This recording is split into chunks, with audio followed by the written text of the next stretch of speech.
Assalamualaikum warahmatullahi wabarakatuh. Salam sejahtera, salam Om Swastiastu, Nama Budaya, dan salam kebajikan. Yang kami hormati Bapak Ibu Dewan Juri, serta rekan-rekan peserta kompetisi mahasiswa nasional ilmu bisnis, manajemen, dan keuangan tahun 2025. Perkenalkan, kami dari Universitas Muhammadiyah Purwokerto dengan bangga menghadirkan inovasi kami pada kategori komersialisasi riset dan teknologi tepat guna. Saya Sidik Kurniawan dari program studi manajemen sebagai ketua tim, bersama rekan-rekan saya Atik Nurmalinda dan Citra Setiana Maslah dari program studi keperawatan. Kami akan mempresentasikan inovasi kami yang berjudul Smartwatch CPR, inovasi wearable untuk panduan resusitasi jantung paru, real time bagi masyarakat awam. Smartwatch CPR adalah inovasi wearable berbasis mikrokontroler ESP32 dan sensor MPU 6050. Dirancang untuk panduan resusitasi jantung paru atau RJP secara real time bagi masyarakat awam.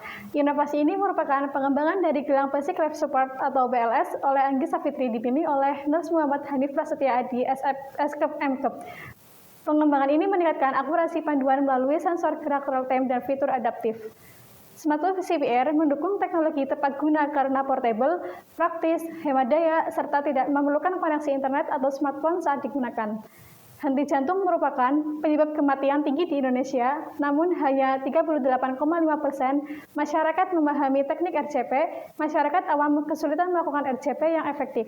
Padahal pertolongan cepat sangat krusial. Smartwatch CPR hadir sebagai wearable device pertama di Indonesia yang menggabungkan edukasi dan pertolongan darurat secara real time. Berpotensi besar menurunkan angka kematian akibat henti jantung dan menjadi standar pelatihan BHD. Oleh karena itu, peluang komersialisasi teknologi ini sangat besar, mengingat tingginya angka kematian akibat henti jantung di Indonesia dan belum adanya alat sejenis di pasar. Kami mengidentifikasi pemangku kepentingan utama meliputi teknik elektronik dan informatika atau pengembangan teknis, penyedia alat kesehatan seperti produksi atau distribusi, dan bagian legalitas atau HKI, dinas kesehatan, uji coba dan integrasi program, marketplace atau distributor, penjualan, serta dosen pembimbing. Sekarang kita beralih ke analisis masalah yang menjadi dasar solusi inovasi kami. Henti jantung merupakan kondisi gawat darurat yang menjadi masalah kesehatan global. Menurut WHO, penyakit kardiovaskuler menjadi penyebab 31% dari seluruh kematian di dunia. Data dari Kemenkes RI 2024, di Asia, Indonesia menempati posisi kedua setelah Filipina dengan 371.000 kasus kematian akibat penyakit jantung di setiap tahunnya, menjadikannya penyebab kematian tertinggi kedua setelah stroke. Situasi ini semakin memprihatinkan dengan data dari Institute for Health Metrics and Evaluation tahun 2023 yang mencatat kematian akibat henti jantung sebesar 251,90 per 100.000 penduduk, meningkat 1,25% dari tahun sebelumnya. Banyak kasus henti jantung tidak ditangani secara optimal akibat keterbatasan pengetahuan dan keterampilan pertolongan pertama di kalangan masyarakat awam. Penelitian yang dilakukan oleh Nurholis 2023 menunjukkan bahwa hanya 38,5% masyarakat yang memperoleh informasi mengenai resusitasi jantung paru. Akibatnya, upaya pertolongan awal yang diberikan cenderung tidak efektif dan berdampak pada rendahnya tingkat keberhasilan penyelamatan korban henti jantung.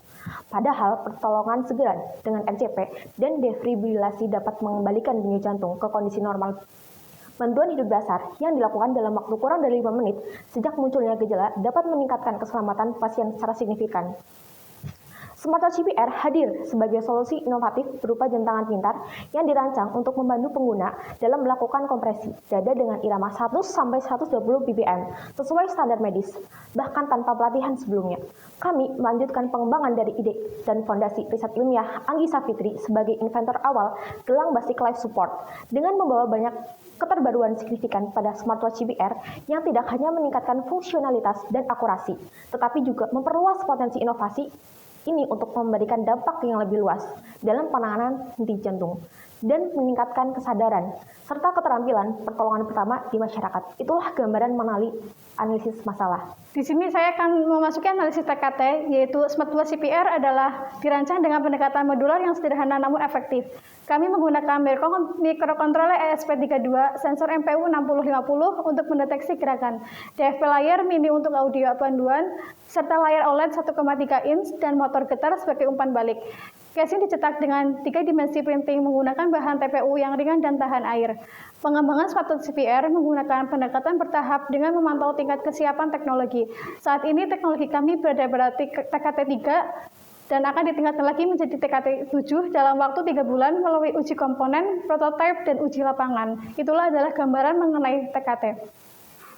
Masuki rumusan strategi komersialisasi adalah yaitu smartwatch CPR dibagi menjadi 3 tahapan utama. Ada yang pertama yaitu strategi business to business, yaitu menjalin kerjasama dengan rumah sakit, puskesmas, institusi pendidikan, dan komunitas tanggap darurat. Yang kedua adalah strategi business to consumer melalui penjualan langsung di e-commerce dan marketplace khusus alat kesehatan. Yang ketiga adalah pendekatan edukasi dan komunitas dengan memposisikan produk sebagai alat edukasi lewat kampanye, kerjasama dengan PMI dan Dinas Kesehatan secara program CSR. Kami merekomendasikan beberapa hal, penguatan legalitas seperti HKI dan sertifikasi IP67, pengembangan produksi agar lebih efisien dan ergonomis, peningkatan branding dengan identitas profesional dan slogan edukatif, serta distribusi fleksibel melalui sistem pre-order dan logistik digital. Smartwatch CPR dirancang agar mudah digunakan oleh masyarakat awam tanpa pelatihan khusus melalui desain intuitif dan panduan multisensori. Suara, tekan sekarang, animasi OLED, dan getaran ritmis sesuai standar CPR 100 hingga 120 bpm. Cukup dengan satu tombol, panduan RJP dapat langsung diaktifkan. Perangkat ini lebih praktis dibandingkan alat RJP berbasis motor yang berat dan kurang portable, tanpa perlu koneksi internet atau smartphone. Keunggulan kemandirian perangkat ini menjadi nilai lebih dibandingkan aplikasi CPR seperti Pocket CPR. Kami mengusung segmentasi pasar komprehensif dengan 4 aspek yaitu demografis, geografis, psikografis, perilaku.